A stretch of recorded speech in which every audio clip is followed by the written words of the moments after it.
Una, i-open muna natin yung CapCut and then new project. I-select natin yung video na lalagyan natin ng text. I-click natin itong text and then add text. Pagkatapos naman ay i-type na natin yung text na gusto nating ilagay sa video. Sa makikita natin guys ay nasa likod ng babae yung text na nilagay natin. Pagkatapos naman ay i-export muna natin itong nagawa nating video.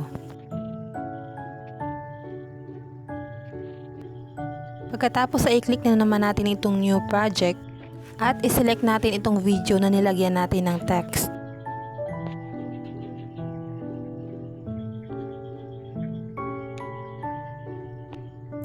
At para naman mailagay natin itong text sa unahan ng babae, ay i-click muna natin itong overlay.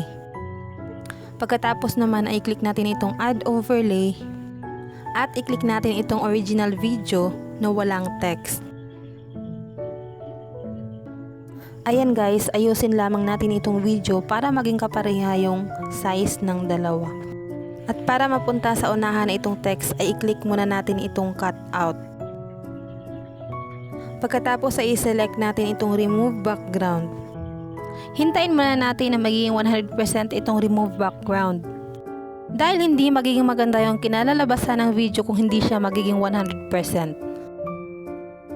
Ayan, at pwede na nating ayusin yung nasa ibabang video para magiging kapareho yung paglalakad nilang dalawa.